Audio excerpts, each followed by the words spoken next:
जी हाँ दोस्तों, plane crash और जांच रिपोर्ट लीक का वो काला सच जिसने हिला दी मोदी सरकार, पायलटों के परिजनों का घेराव। बहुत स्वागत है आप सभी का। आप देख रहे हैं द राजनीति का विशेष सेगमेंट खबर और विश्लेषण। मैं हूं जब्बार खान। दोस्तों, Ahmedabad plane crash report leak होने के बाद में ऐसी कौन सी स्थिति आई जिसमें अब नित नए सच सामने आए और आखिर सारी की सारी जिम्मेदारी पायलटों के ऊपर मढ़ करके, जो कि अब इस दुनिया में नहीं है। आखिर इसके पीछे की मंशा और मकसद क्या है? आखिर वो रिपोर्ट लीक कैसे हुई थी और उसमें सरकार की जिम्मेदारी क्या थी? और अब जबकि पायलटों के परिजनों का विरोध है तो फिर मोदी सरकार कर क्या रही है? विस्तार से आपको बताते हैं दोस्तों, अंत तक इसे जरूर देखें। दोस्तों, जो जांच रिपोर्ट सामने आई और इस रिपोर्ट के लीक होने के बाद में जो बातें कही जाने लगी, मगर अब बीते 16 घंटों में जो स्थिति उत्पन्न हुई है उसमें कुछ नए नित नए सच सामने आ रहे हैं। अंतरिम जांच रिपोर्ट बताती है कि यह हादसा विमान के इंजनों तक फ्यूल की सप्लाई रुकने के कारण हुआ। रिपोर्ट ये कहती है कि ईंधन प्रवाह को नियंत्रित करने वाले स्विच पहले बंद किए गए और फिर दोबारा चालू किए गए, लेकिन जब तक पायलटों ने फ्यूल की सप्लाई बहाल करने की कोशिश की तब तक बहुत देर हो चुकी थी, विमान क्रैश हो गया। दोस्तों, रिपोर्ट के मुताबिक पायलटों ने ईंधन की कमी को महसूस किया। इसमें कॉकपिट की बातचीत का एक अंश दिया गया जिसमें एक पायलट दूसरे से पूछता है कि क्या उसने फ्यूल की सप्लाई बंद की थी। जवाब आता है नहीं, उसने ऐसा नहीं किया। और रिपोर्ट भारतीय जनता को जारी किए जाने से पहले जिसकी ओर से और जिसकी कीमत पर जांच की गई थी, किसी ने इसे विदेशी मीडिया को लीक कर दिया था। कम से कम कुछ हिस्सा तो जरूर। किसने लीक किया और क्यों किया? क्या इस लीक की कोई जांच हुई? फिलहाल इस पर कोई जवाब नहीं और ऐसा भी नहीं लग रहा कि कोई जवाब मिलेगा। यह नाकामी भारत के विमान अधिकारियों और जांच प्रक्रिया की ईमानदारी के बारे में क्या बताती है?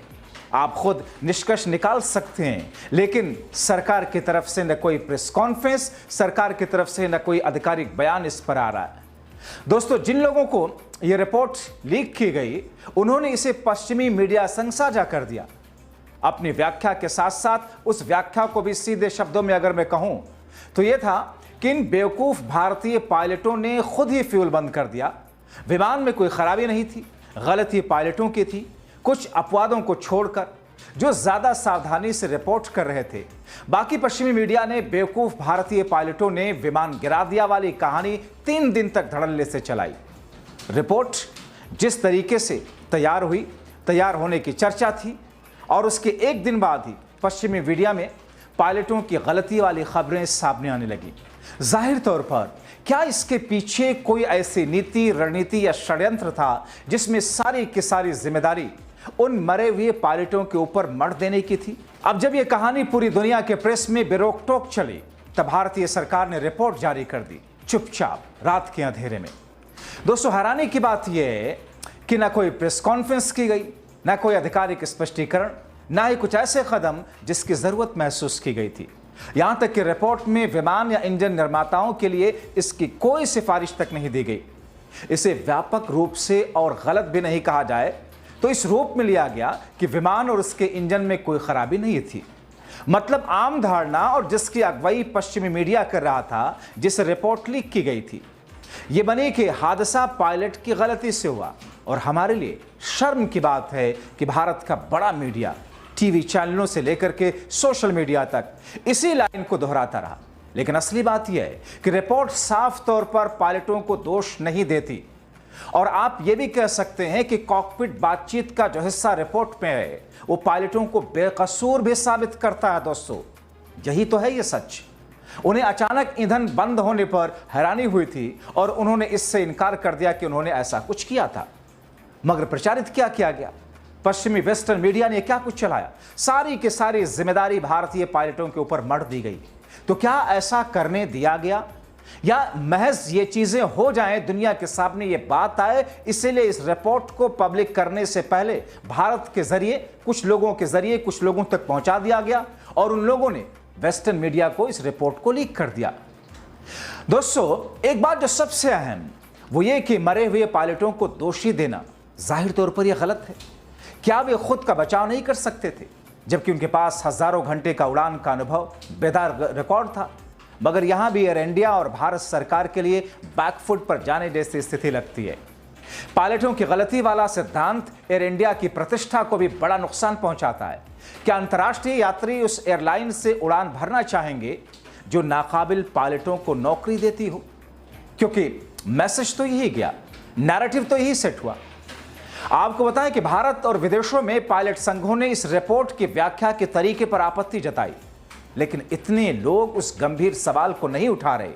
उन लोगों के खिलाफ कार्रवाई क्यों नहीं हो रही जिन्होंने रिपोर्ट को खास लोगों को लीक किया और भारतीय विमानन, इसके पायलटों और एयर इंडिया के साख को ठेक पहुंचाई गई? क्या यह नौकरी से निकाले जाने लायक अपराध नहीं है? क्योंकि सवाल यही है, और इस सवाल को लेकर के अगर आप सवाल उठाएं तो आपके ऊपर सवाल उठने लगते हैं। यह कहा जाता है कि साहब ये कोई ना कोई षड्यंत्र का हिस्सा है, किसी न किसी नीति, रीति या फिर विपक्ष का एजेंडा चला रहे। दोस्तों, एक यात्री के नजरिए से अगर देखें तो अभी बहुत कुछ साफ नहीं हुआ। क्या पायलटों ने गलती से ईंधन बंद कर दिया और फिर चालू किया? यह अब और भी अविश्वसनीय लगता है। यह कोई एक बटन दबाने का मामला नहीं है, इसमें कई चरण होते हैं।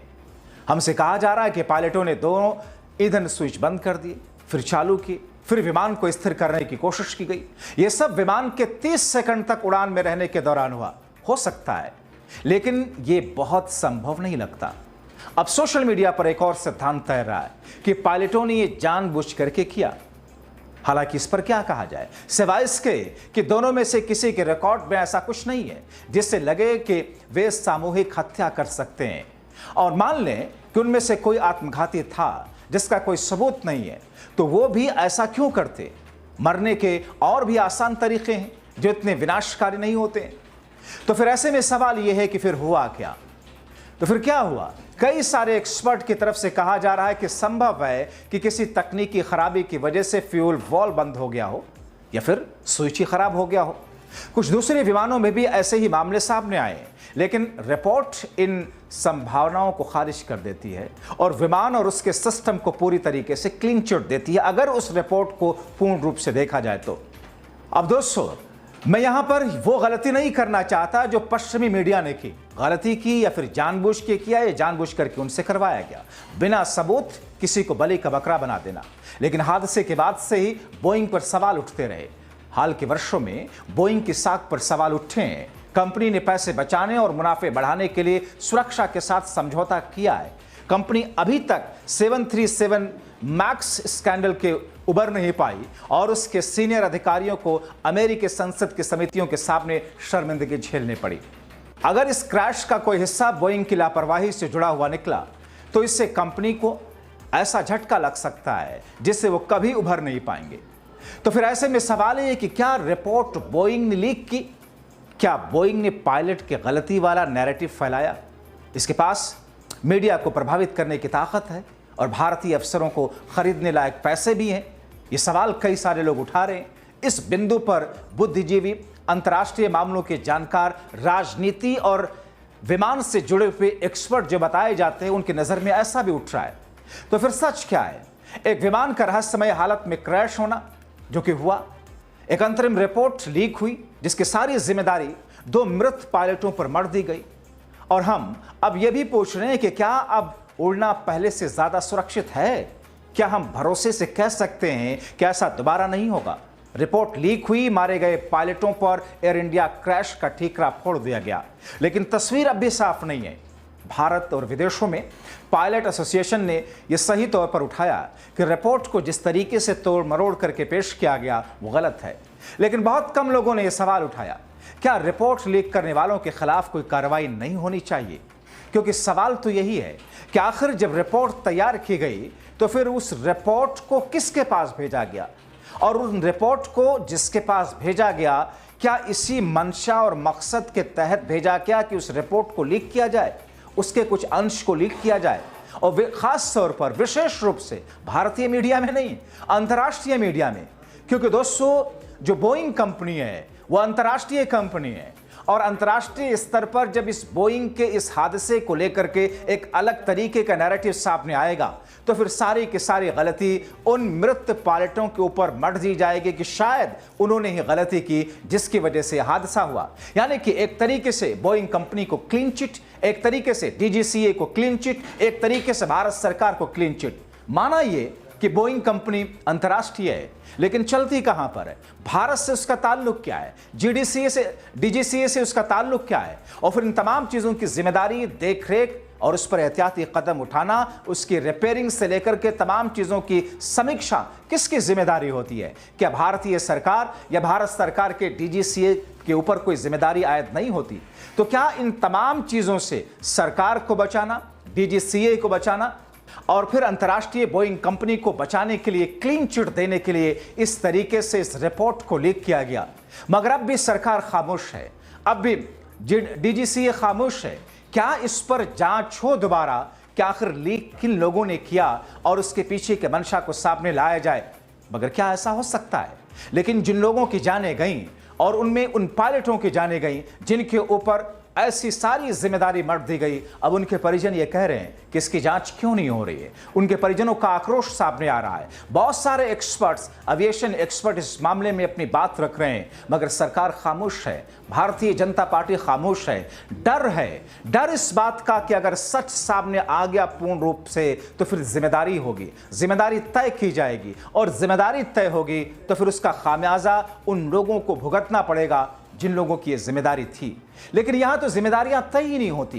पुलवामा हुआ, पहलगाम हुआ, कौन सी जिम्मेदारी तय की गई? सुरक्षा के बारे में पहले से कहा गया कि साहब चूक नहीं थी, हालांकि वहां पर सुरक्षा के लिए कोई एहतियाती कदम नहीं था। लेकिन अब जबकि जम्मू कश्मीर में वहां के एलजी ने, मनोज सिन्हा ने जो बात कही कि सुरक्षा में लूप होल था, सुरक्षा की चूक की वजह से वो आतंकी हमला हुआ, तो क्या कोई जिम्मेदारी तय की गई? इसी बात को लेकर के विपक्ष तो सवाल उठाता रहा। और पहलगाम आतंकी हमले को लेकर के 2 दिन के बाद 21 जुलाई से जो संसद का सेशन शुरू होने जा रहा, मानसून सेशन, उसमें विपक्ष के सवालों के सामने मोदी सरकार होगी। माना यह जा रहा है कि जैसे कि मणिपुर के मामले पर, जैसे कि दूसरे मामलों पर मोदी सरकार ने संसद के भीतर जिस किस्म का रवैया अपनाया, इस मामले में भी रवैया अपनाएगी।